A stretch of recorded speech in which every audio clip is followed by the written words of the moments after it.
Baltadash Maratrasa here with you until 7 o'clock this evening on our special Nollaig na mBan programme. Just a reminder that our Nollaig na mBan takeover today is brought to you in association with Lidl. More for you in 2021. See Lidl.ie/healthy if you want to know more about that.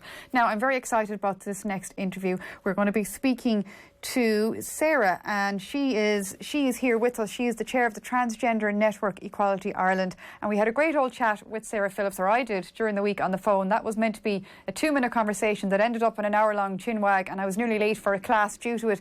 But Sara, delighted now that everyone at home can have a listen to you now as well, because you have a great story to tell, and you have a great joie de vivre. That's my bit of français for the afternoon. But just a great optimistic outlook on life, and no more than the rest of us, a sports mad nut as well, so welcome. Thank you very much for having me. I've been looking forward to this all week, I have to say. After our chat on Wednesday, I think it was Wednesday or Thursday, and I think it was just a great chat. And definitely I am a sports nut, yes, and I've been listening to you all afternoon here, so... Yeah, and we've touched upon loads of different subject matters, and I think the big, from very serious to very light-hearted to very deep to not so deep, but I think the big kind of thread that kind of connects it all is that sport makes you smile. And I heard Ellen Keane say that as well earlier. Whenever we talk about sport, we're smiling, even during the year we've all endured. Definitely, and it's been something I know personally. I've missed dramatically. We did get back during the summer months to do some training, obviously, for our own squad of players. But since the more recent lockdown, it's just been terrible, because it's that moment during the week where I can switch off from everything else that I do. I have nothing else to go through my head other than that ball on the pitch and my colleagues that are running around after it. So I definitely, it is a huge something that is missed, but it's definitely something that we all benefit from. It's something that we benefit from both from our mental health and physical health. There's so much that sports brings to us. It's funny, actually, speaking about what sport brings to us. You never actually know who you're talking to. I mean, obviously, when you're on the radio, you don't know if one person or 100,000 people or 1 million people or just your mother is listening to you. But during the summer, we did a bit about Philippa York, the cyclist. And it's very rare now that I get to say, I'm too young to remember this, but I had no memory. But Ryle Nugent actually was on, and he was able to tell Philippa's story. And there was an interview with Philippa in the Mail on Sunday. But anyway, a woman got in touch saying that it was great to hear the story. She was a member of the transgender community, and she felt that, even though she's mad into sport herself, she felt rather marginalised, and it was just brilliant to hear it being mainstreamed and normal. So I was like, all right, and she was telling me her story, and it was really interesting, and she played sport to a very high level as well once upon a time, and I tried to get her on to the programme to talk to us, and she segued neatly but shoved you out in front instead. So that's why you're here with us this afternoon. But you're no stranger to playing sport yourself for years. Yeah, my family would have been steeped in the GAA. My father played for Leinster, played for Wicklow, despite the fact that obviously Wicklow would not be a well-known county to do anything, but he excelled in it. My brother played for the county, and I played, local football throughout my teenage years, etc. But then my real passion was to play soccer, and I played that at a very high level throughout both my teenage years and my 20s, and eventually kind of finishing up what I thought was going to be my last game about a month or so before my 40th birthday. But there's lots of other sports. I love cycling. I used to play badminton, and sport for me was a huge part of my life. But when I got to that age of 39, it all just faded away, and that was a huge loss for me. And how did you get back into it? Funny enough, I was fortunate about 5 years ago, to meet a group of women who were playing five-a-side football on a Wednesday evening. I approached them and asked them, would it be okay for me to join? They welcomed me in with open arms, and I've been playing with them ever since, and it's the best decision I've ever made, because I didn't realise how much I was missing it. I really thought I was getting on with my life as I was getting older, but realistically, you never give up that passion, I think, for it. And to be able to get out initially running around an indoor hall as we started, but then as it got more serious about a year and a half ago, 2 years ago, that sense of competition, that sense of getting fit, getting up to speed with everything, and that kind of passion really went in last year, especially January this time last year, when we were starting off to look at competing in the European Gay Games back in July. So that really was crucial for me. It was so brilliant for me. And it's interesting that you say you didn't realise you missed it as much as you had. Do you think there's probably many as a person in your shoes who might have given it up for one reason or another and might be itching to go back, but there's a confidence thing, or there's a feeling I'm too old, or I'm not fit enough, or I don't know them, they're not my friends, I don't fit in with that gang. It must be very difficult to circumvent that and decide, no, I'm going to go over that hurdle and go head first into this. Well, I think for me there was two issues. The first of all was I was definitely thinking, I'm too old, I'm moving on now. You don't play football at that sort of age. And also, I'm not going to be able to be fit enough to be able to keep up on the pitch. And then the big one, of course, was obviously transition. And, transition for any transgender person, it makes things that you are interested in, it puts them in doubt. Sport is not a welcoming place for transgender people. It's not exactly somewhere that we're very sure of that we can enter into once having transitioned. And also whether or not you're going to have teammates who will welcome you, whether the rules even allow you to compete or to be involved. So for me, a lot of that is what was going through my head, especially in my early 40s. I was about to transition. I was getting much older. I was losing my fitness. It was that bit harder, obviously, as you get older. So it was kind of that I just kind of, I suppose, settled and accepted that this was not something that was going to be part of my life for the rest of it. And in a way, that's where I was left. But as I said earlier, I was very, very lucky to find that this group of girls and this group of women that were playing five-a-side football and in a very similar age, because the age group spans 25 to me. Most of them don't realise, I think, how old I am, but they do know now because I celebrated a very large birthday last year and they all found out. But yeah, so they were back playing football, in their 40s, etc., and some of them in their 30s and 20s, but quite a large cohort of them. So it was really great.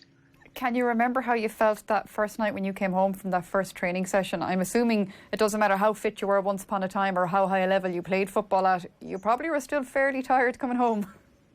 Yeah, it was funny because the first thing I said was, they asked me, do you play football or have you played football? And I went, not really much, but so I'm very young face.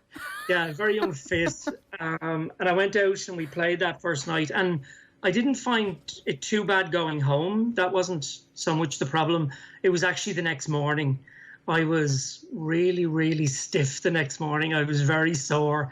And I wasn't really noticing a lot of the knocks and the bangs that I was getting. And the fact that my legs were sore from doing so much running, because my brain was still where it was maybe in my 20s. In other words, that I could still run and still participate as I would have done, but obviously the body wasn't able to do it. But, it didn't stop me from going back, the next week or the week after that. And as I say, nearly 5 years later, I'm still there. So yeah, and in those 5 years, it means you've created a whole new circle of friends. You've opened up doorways for other people, but as well as that, you've actually just kept yourself, hopefully, a little bit fitter and a little bit alive for longer in future time.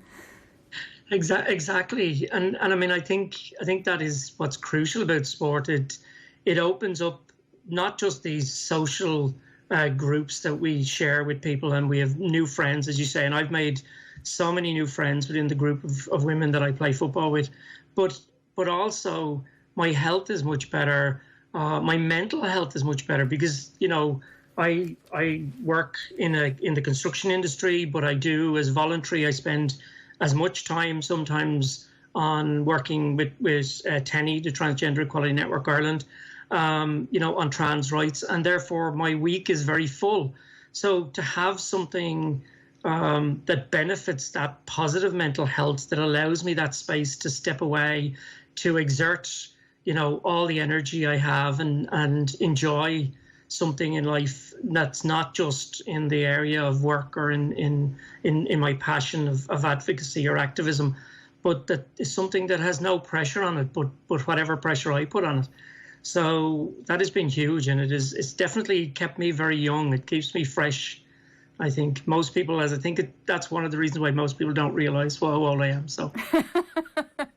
Well, as well as that, I'm assuming, like, knowing very little from what I know of playing sport and that kind of stuff, that it doesn't matter even if you're 5, 10, 15, 20, 25, and obviously I'm sure, your head would be going through, your own identity and that kind of stuff, as we all do. We're all thinking about life, our own problems, and nothing is more serious than we're thinking of ourselves at that moment of time, especially when you're a self-obsessed teenager. But you probably more so than a lot of us. But that being said, that hour or 2 hours when you were playing sport, when you were a youngster and that kind of stuff, that gets pushed aside. And I think in modern society, we don't get enough time to not think about ourselves and life and problems, because we don't allow ourselves that space anymore to just get lost in kicking a ball or something, or we're kept out of it by barriers that we perceive to be there, whether they're there or not. Yeah, and I think it's so important for young people to be involved in sport. And, I think there's such a great debate about that too many people are spending too much time on screens and indoors and not out. And, and again, that debate around young women, for instance, not getting, leaving sport behind when they get that little bit older. I think, though, sport brings, as I said earlier, so many different benefits. And I know we've had huge discussions in the transgender community about this, that, people who love swimming but are afraid actually to go to a swimming pool, or for that matter, afraid to join a football club or join a badminton club or a tennis club, and for other reasons. But yet wider society have the same problems. When you get to that kind of latter teenage, early 20 area, we have so much fall off from sport. And I think we as a society need to push more and more and more people to be involved in it. It doesn't have to be at a high competitive level, or it doesn't have to be even at a competitive level, but even just finding your own friends to enjoy that moment of doing something is what's really important. And I think it is really, really beneficial. Not forget about it's hugely beneficial for your physical health, but for your mental health, it is even more important. And I know as well, when we were chatting during the week, you were saying that a lot of the time when you're approached for information or people wanting sound bites off you or for interviews, it's often over something to do with controversy. And it's funnily enough, I saw an interview today with Graham Norton in the Sunday Times. I don't know if you saw it.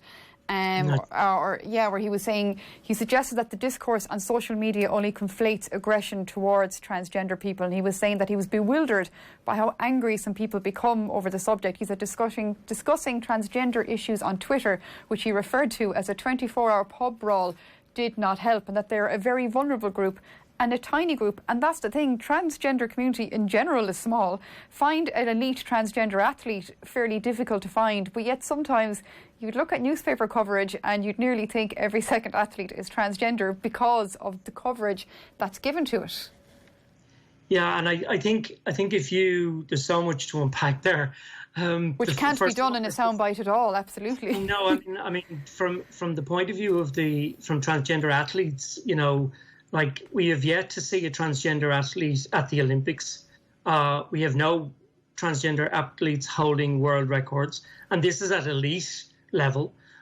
We have a number of what we would see as controversial issues sometimes that maybe even at elite athletes level, but yet they are probably easy explained.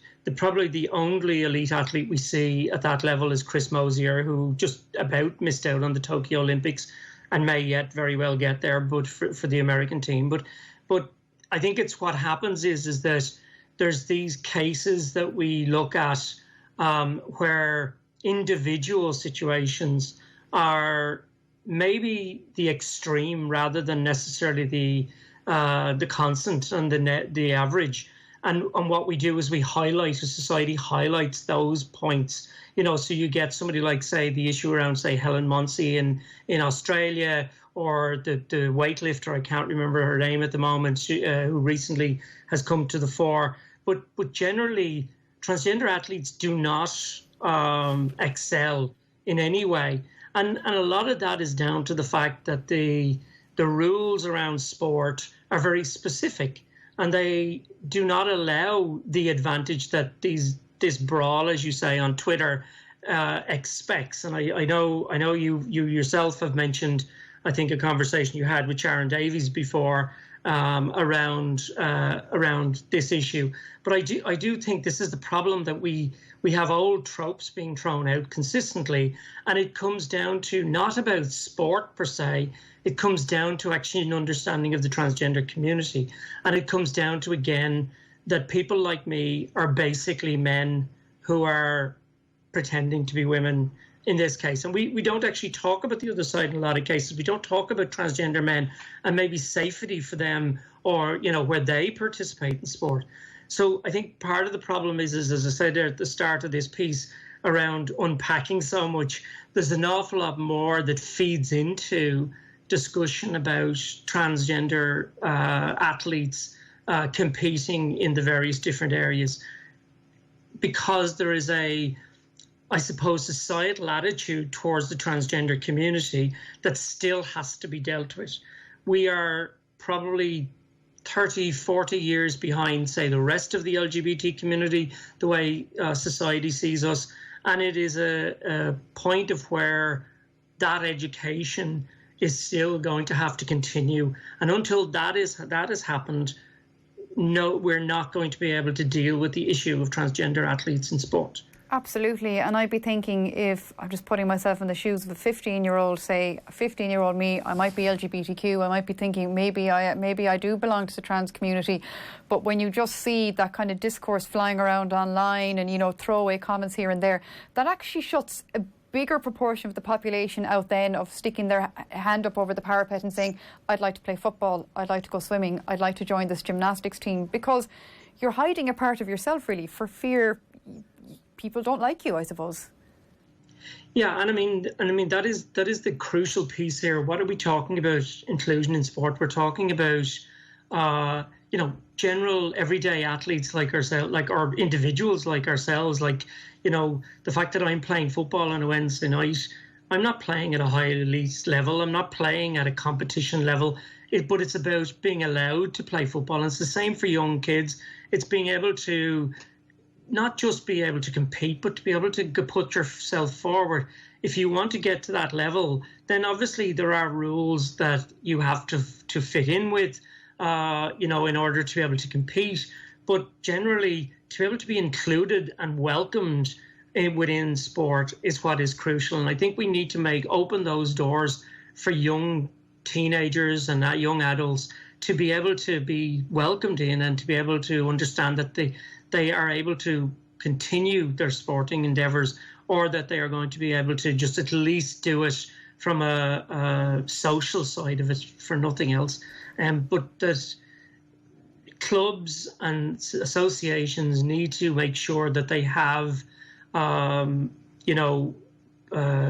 processes, that they have policies that are inclusive, that have clear guidelines, that young trans people know that they can be welcome.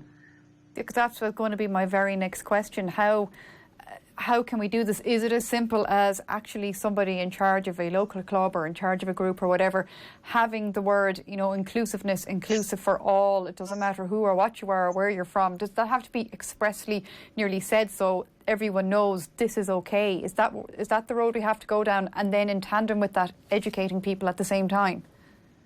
Yeah, I think so. And in fairness, I think, a number of the associations are, working in the background to look at this issue. I know we in Transgender Equality Network Ireland, TENI, have been working with the GAA, for instance, around the wider LGBT issue.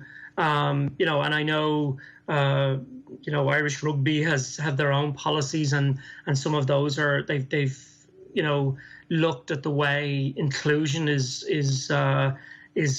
taken on in their policies, and they then feed those out to the clubs. I think the problem is that information, while at the upper level, doesn't always get fed back down into the clubs, and therefore young trans people within the local club are not aware of it. And the only place sometimes they find it is within our own community, where we can say, yes, it is okay to go to approach a club, and if you need support, TENI is here to support you, and we will approach the club and discuss that with them. But I do think that a number of the sporting associations have looked at it. I know the Olympics Committee clearly goes by the guidelines of the Olympics, but it's the local, everyday, sporting clubs that we need to really make sure that there is some inclusion, and it needs to be explicit. It needs to be clear, and not just around that it's welcoming of transgender athletes. You need to look at what does that mean then as well. And that is some of the work that we do, both, not just with sporting bodies, but also with employers and with schools, etc., that we do help them to try and work on those sort of inclusion policies and diversity policies. Would I be right in saying, or would I be completely wrong, that in your journey throughout your life and things you've had to do and had to say at certain times and stuff like that, did you end up more or less being pleasantly surprised by reactions and doors being opened, or would I be wrong there? Well, I think I've had a number of experiences, I suppose, and I do a lot of these sort of talks and a lot of these interviews, and I constantly say I'm one of the lucky ones. I have an employer, a multinational company in the construction manufacturing industry, who allowed that door to be opened for me when I came to them and said, look, this is who I am. I have a very supportive family, both my mum and dad and my brothers and sisters and my 3 children as well, who are now in their 30s, I'm afraid to say, but they have all been very supportive of me. And I think, again, when it goes down to that, me stepping in and looking to work with, to play football, for instance, all of those women were very supportive. And, I've been one of that gang since I joined that club since, 4 or 5 years ago. So I've been very, very lucky in one sense. But let's be very clear, that is not the experience of every transgender person. In fact, it's probably not the experience of most transgender people. I mean, in a survey we did a number of years ago, 74% of those who responded said they wouldn't even go to a gym or a swimming pool. And most transgender people are afraid to either step back into participating in sport. Most of them are afraid around even the workplace. So, and again, that same survey produced figures like 49% of transgender people were not employed. But more importantly, 24% of the 100% were not even trying to be, because they were afraid that they wouldn't get past the interview process, that they would be discriminated against that.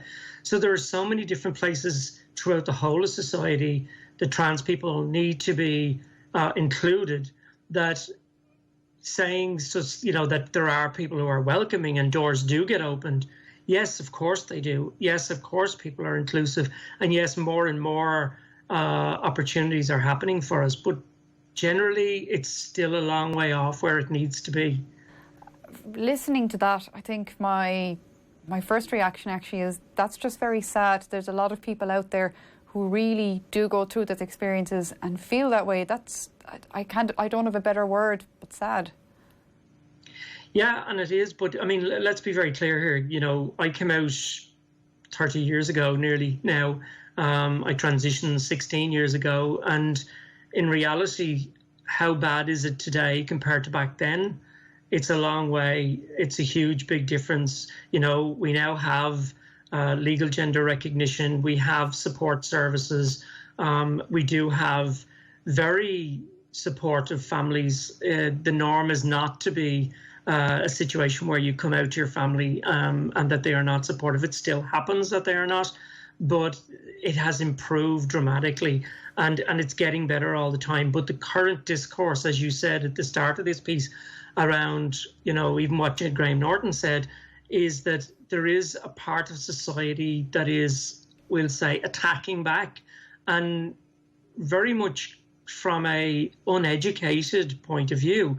They are not talking to trans people. They're not talking to the transgender community. Yeah, and let's be very clear, and I've said this before, there are some of our community who are not behaving, very well, in reaction to some of the things that are happening. But then when you're getting attacked day after day after day after day, some people will react. It's very hard not to react. It's very hard not to become aggressive. It's very hard not to get annoyed. So there will be those of us within our community who will behave badly in reaction to some of the things that are said. But we have to create a narrative where people are allowed to be educated and people can express their views, so that you can understand where trans people are coming from, and that this is our identity, and it has been the core of our identity from the very beginning. It's not something we woke up with at the age of 18 or 40 or 29 or whatever and said, oh, this is who I am. This is something that has been there from the very day we were born, but it takes us time to realise what it is, and it takes us time to understand it. And it's crucial that other areas of society that are available to all other individuals are open to us. And that's why sport is massively important. Yeah, because sport has a prong in every parish in Ireland. And with something like this, do you see from your role as well, from, just for the work you do with TENI alone, never mind the whole sport thing, but across the island of Ireland, is there a difference when it comes to supports and understanding and education and structures, in some parts more than others, or is it across the board the same? No, I think it is very different. It's hit and mix. You have, generally you will have a lot of kind of support services in the bigger cities and the bigger towns. You will have better understanding there, especially around schools and colleges. But when you start to move into the rural, smaller towns and villages, and you could very well be the only trans person within that area, and I'm trying to avoid that famous line of only trans person in the village or whatever, but you could very well be there, and therefore the understanding is not there, and even the education is not there, and therefore your life may be very, very different than if you're living in somewhere like Dublin or Cork or Limerick or Galway or any of those larger towns around the country. So it is very, very different depending on where you are. And yet there are individuals, involved in their local club, in their local GAA club, or in their local other sports clubs throughout, because they have been lucky that they've had that support, that they've had that understanding. But I think we shouldn't depend on luck either. We need to make sure that everybody has that opportunity.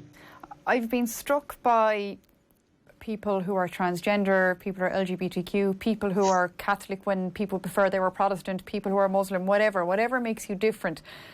But what I've been struck, the common thread amongst everyone who has to hide a part of who they are or what they are, is that does take its toll on you psychologically. It doesn't matter how perfect on the outside you look. On the inside, if you can't be you, it's heavy, it's hard to carry all the time, and it affects people in bad ways. Yeah, no, there's no doubt about that. I remember somebody saying to me, my best friend from school, actually, we were having coffee back a couple of years ago, and I remember him saying to me, are you happy? And I said, well, I still have all the trials of life, and I still have the problems of paying my bills and doing everything else. But I can tell you one thing, I'm happier because I'm able to do it as myself. I don't have this other burden on my shoulder of having to worry about hiding who I am, about hiding, all of those things that I am now able to express. And therefore that gives me much more capacity to be able to deal with the trials of life that everybody has to deal with. And yeah, it takes a huge toll, and especially if you're constantly, coming up against obstacles in your everyday life, whether it's whether it's in school, whether it's in work, whether it's in sports, whether it's in just in your family or your friends, that takes its toll. And in the past, that has taken its toll on many trans people. You know, we've had huge emigration, we've had huge people moving away. We know anecdotally that people have taken their own lives. We know that people have suffered badly with their mental health, not being able to express who they are and identity. And that doesn't mean you have to be trans. It's across the whole of society that is, that if you're having to hide something about yourself, that is going to affect how you live your life and how you are able to successfully traverse life. I think even today with the headlines about the mother and baby homes and some of the awful stuff that's coming through there, it's just something that I think, unfortunately, Irish people became very good at, which was hiding things that didn't suit the narrative. Lots of things are brushed under the carpet, but unfortunately, that carpet gets lumpy. Yeah, and I mean, slowly, the weird thing is we seem to think here in Ireland that we're, you know, slowly but surely chipping away at all of those lumps and getting rid of them and moving them and bringing them out into the open and dealing with them and being very progressive, you know, and I know, you know, even with the things that we've done in the last 5 years, where, you know, we've spoken about marriage equality, we've spoken about repealing the 8th, you know, and the mother and baby homes, but yet there are still so many more things in there, lumps in that carpet, as you say, that have to be dealt with and that have to be understood. And the last thing we need to do is to create another lump on the carpet, you know, for the transgender community to be able to, you know, and to be able to kind of find that in 20 years' time, we're now having to deal with the way we're treating trans people. Sarah, I could talk to you for a lot longer, but unfortunately the clock is against us. Very quickly, before we wrap up, if anyone wants to get in touch with you or your organisation, what's the best way to go about it? Yeah, I mean, TENI is Transgender Equality Network Ireland.